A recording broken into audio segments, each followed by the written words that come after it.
Welcome to LifeBlood. This is George G, and the time is right. Welcome to today's guest, strong and powerful Chef Dennis Littley. Dennis, are you ready to do this? I'm ready. Let's do it, George. Let's go. Chef Dennis is the owner of Ask Chef Dennis Productions. He's a food blogger, a content creator, and an entrepreneur. He's working to share recipes and cooking tips to make people more comfortable in the kitchen. Dennis, tell us a little bit about your personal life, some more about your work, and why you do what you do.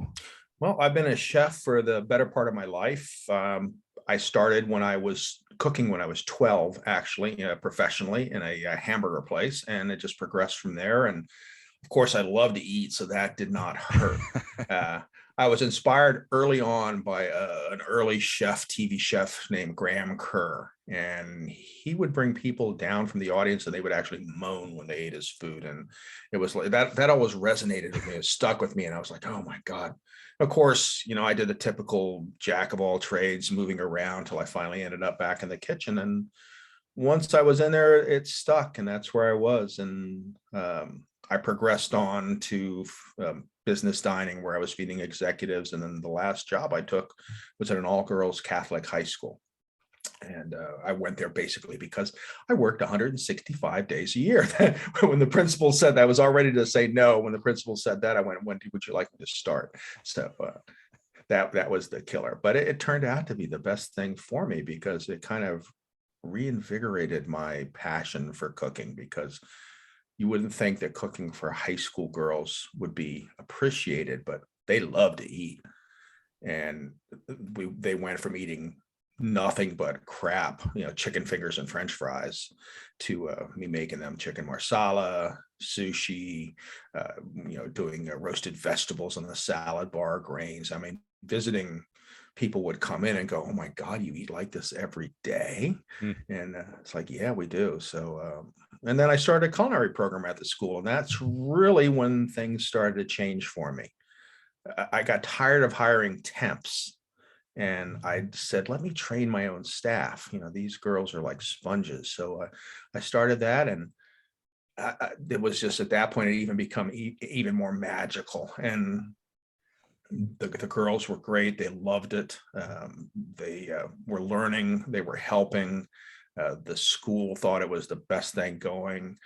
People were donating money to the culinary program. It received a point of excellence when the school got reevaluated. There were two, one for the robotics team, which was nationally acclaimed, and my culinary team.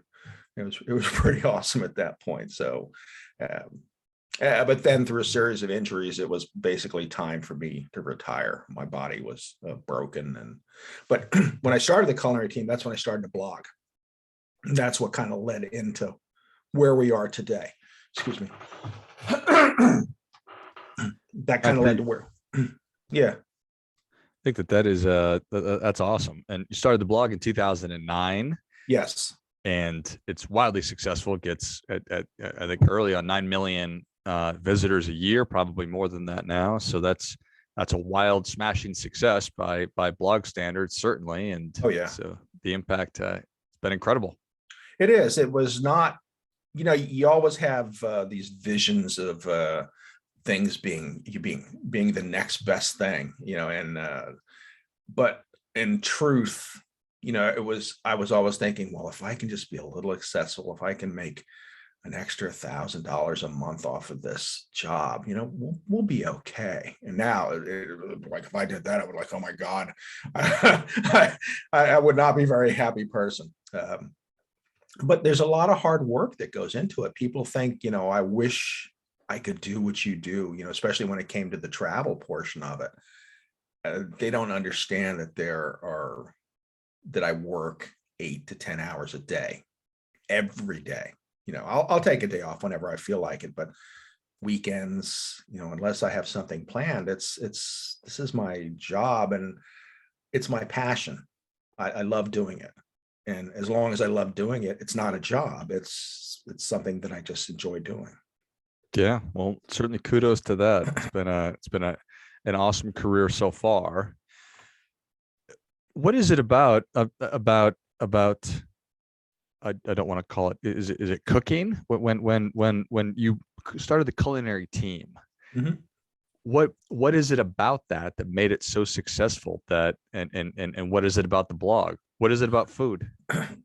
Well, food is the bond that joins all of us. Food, no matter what language you speak or who you are or where you come from, when you can sit down with a plate of food and enjoy it together, you automatically become bonded with each other. I mean, we'd be in a different country, and just because we could point at it and go, good, and everybody else wasn't enjoying it, they'd say what it was in their language, and I'd say what it was in ours. And pretty soon you're communicating with people you would have never met or would have never been able to talk to.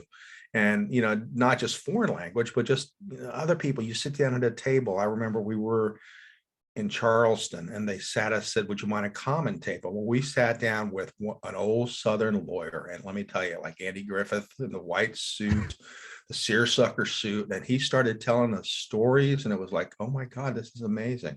So food does that. Even going to a bar, people are a little guarded, but when food kind of opens things up. So I think it was successful because that bond with food is kind of magical.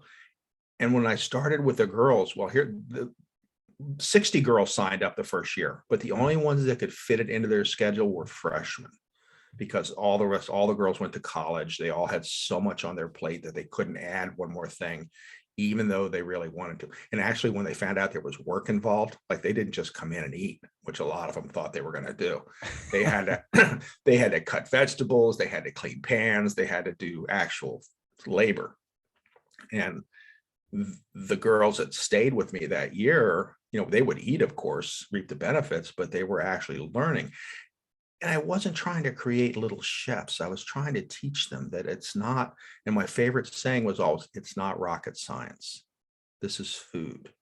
And it's learning to create things easily so you can feed your friends, your family.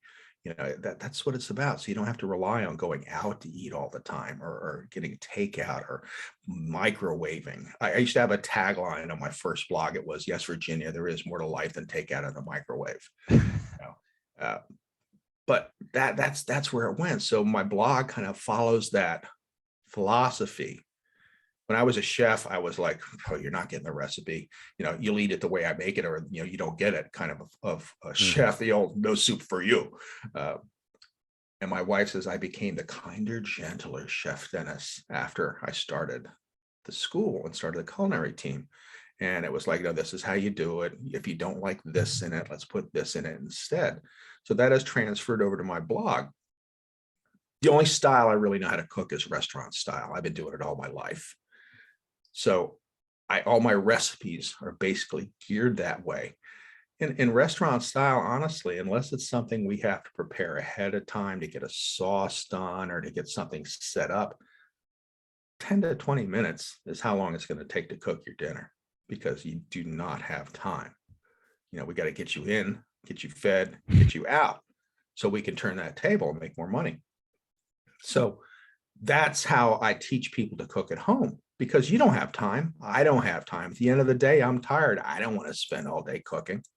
So it should be easy, but it should be pleasurable, because it should be cooking with food that you like to eat. And that's the big secret to demystifying cooking, is that, recipes were not passed down from the mountain on tablets of stone. They're guides. Now, I always tell people, if you can, try it the way I wrote it the first time. But if there's something you don't like in it, like if you don't like broccoli, leave the broccoli out, put asparagus in, put, spinach in, put something else in. If I made it with chicken, but you want to try it with beef, well, fine, try it with beef. That's okay. Or try, if I made it with pork and you want to try it with chicken, try it with chicken. That's okay. A lot of things are easily substituted. And once you start to learn that it's okay to substitute things and it's okay to use ingredients you enjoy eating, then it's a matter of, when you shop for the freshest ingredients available. You shop for produce that's in season. Like last night we had broccolini. They had it at the store, and I don't see that often. So whenever I see it, I buy it. But I mean, I'll buy, oh, look, this produce looks really good. These green beans look really good. They're in season now. Whatever's in season, this asparagus is beautiful. I buy it without any idea of what I'm going to do with it until I open the refrigerator that night to see what I'm going to make for dinner. And then I start putting things together. I always have stock ingredients. I buy mushrooms all the time because I love mushrooms. My wife loves mushrooms. And besides adding that earthy flavor, they add volume. So sometimes you want to include things that add volume to a dinner. So you're not hungry at the end of the dinner. You're full, but you're not eating such massive amounts of protein. As Americans, we eat way too much protein. We do. It's just, it's more is always better. In the restaurant, I used to serve a 24-ounce porterhouse steak, and I'm like, no one should ever eat that much meat. We're like, but you did it because you could. We're Americans. We're Americans. That's right, Dennis.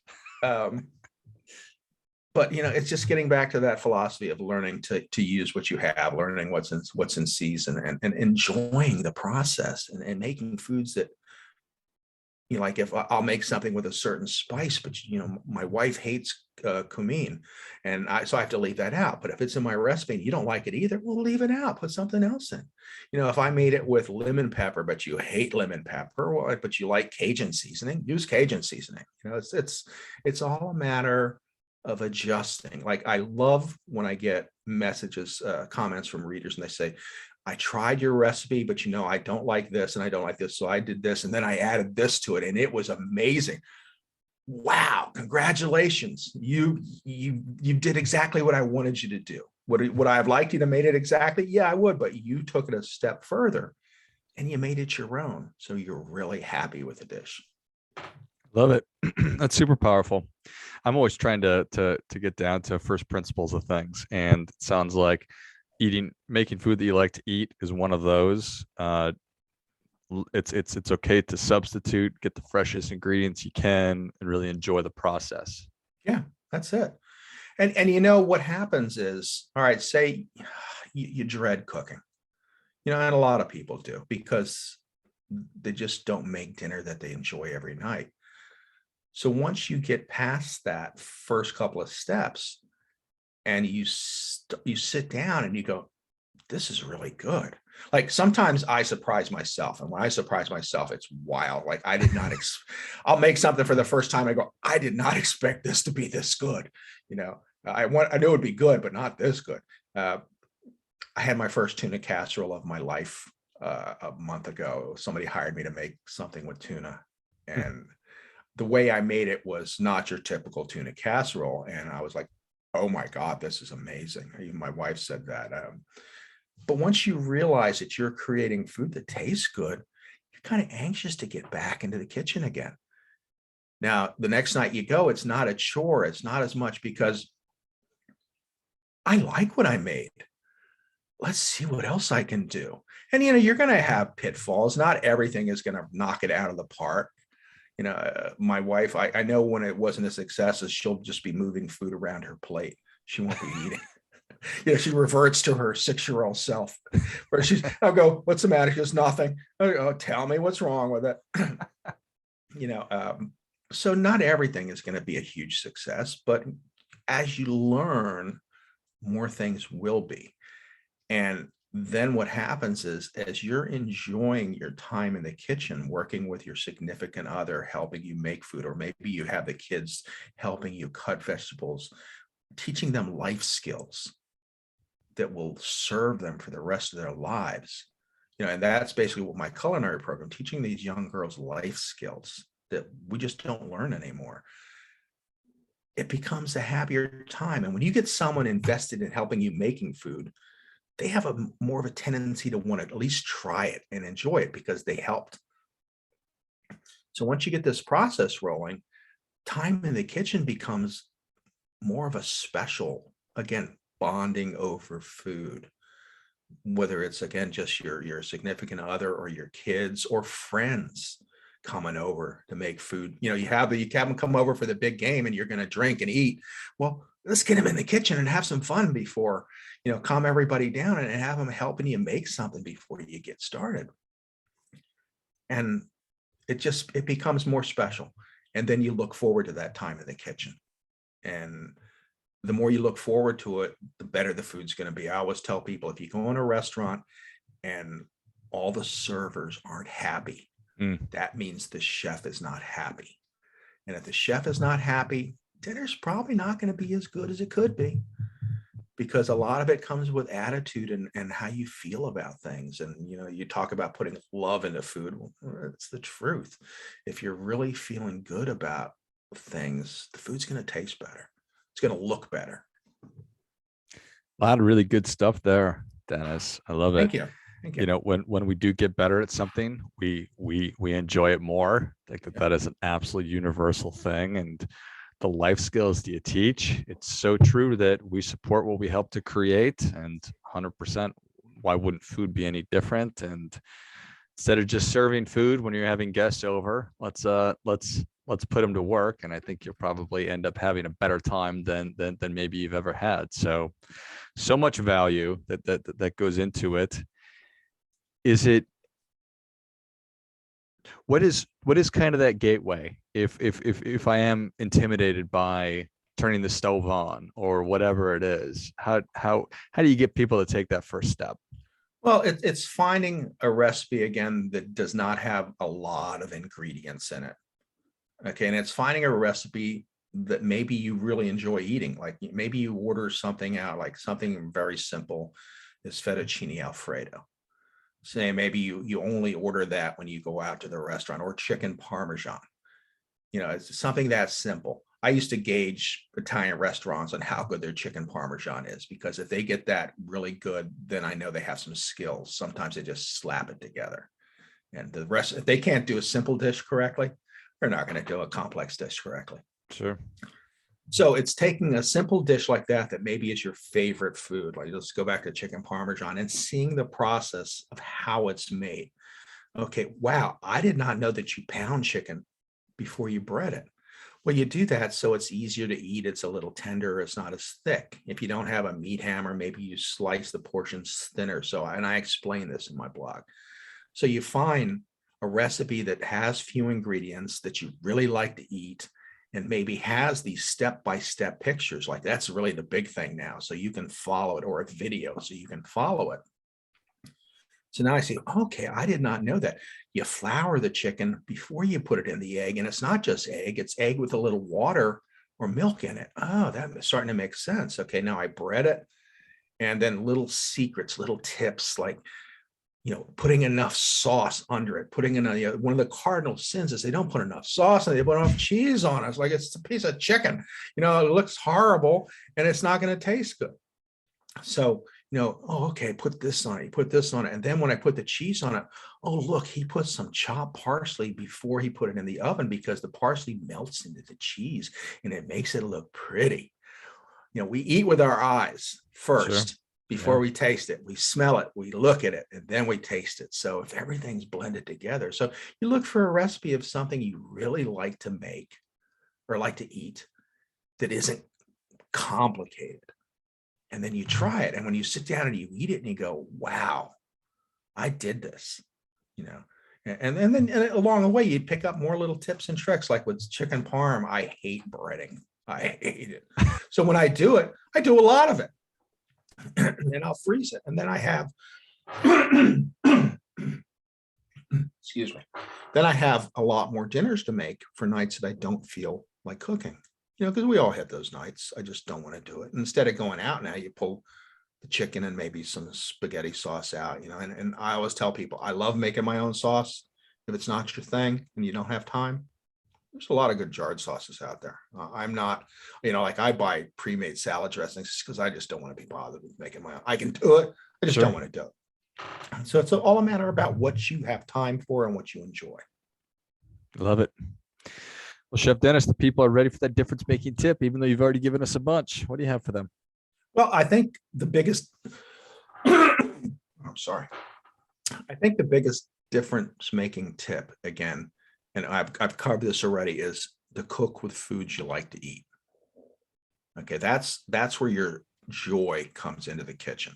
You can experiment all you want down the road, But when you're first getting started, and when you first want to learn and you want to experience that joy, that bliss from eating something that you created, it start with ingredients you like to eat, source good quality ingredients.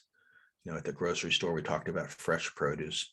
Find meats that are better quality. Remember, we don't have to eat as much of that protein. So if you pay a little bit more for it, you can eat a smaller portion if it's a better quality. And that'll make all the difference in what you cook. Well, I think that is great stuff. That definitely gets it. Come on. Chef Dennis, thank you so much for coming on. Where can people learn more about you? Where can they find the blog? How can they engage?